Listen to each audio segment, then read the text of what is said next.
Alors on voit là en massif les bruyères d'hiver dont on parlait tout à l'heure, associées avec des orangers du Mexique ou des hortensias Annabelle et également quelques buis. Donc moi je révise mes classiques, nous avons l'Erica d'Arliensis, l'Erica d'Arliensis Eva Gold. Voilà. À chaque fois il faut me donner un point. Ouais, voilà, ça fait 2. Donc là en association effectivement. Avec des Pittosporum nains, des buis et des petites ébées, les baies Green Globe, donc qui est une Véronique à feuillage. Donc là on est sur les rondeurs. Et si on se retourne, donc là... Là on est sur l'Erica d'Arliensis, donc ça fait 3 points. Je garde. Et donc là on est dans un massif de plantes de terre de bruyère avec un camélia Sasanka en fleurs au-dessus. Et on a associé avec une Véronique à feuillage panaché. Oui. Ensuite on y a mis l'Ophiopogon, qu'on appelle aussi l'herbe au turquoise. Oui, au niveau des contrastes d'ailleurs, c'est très sympa. Donc on est sur des plantes basses, très compactes. Donc c'est parfait pour recouvrir une bonne surface au pied des arbustes les plus hauts. Et on est toujours sur une lumière un peu tamisée, un peu à mi-ombre, pour garder la fraîcheur au pied de la bruyère. Donc il vaut mieux la mettre à l'ombre de bouleaux par exemple, ou bien de camélia sasanka comme ici.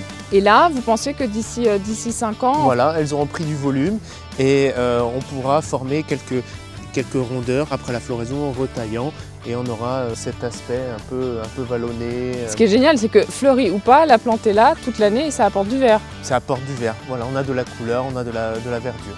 Donc ici, on continue, juste pour vous montrer encore les possibilités d'association, on y a mis un Myosotis du Caucase, donc en latin c'est un Brunera, donc on est encore dans les contrastes, les associations de couleurs. Ici on va retrouver un rhododendron nain, petite végétation.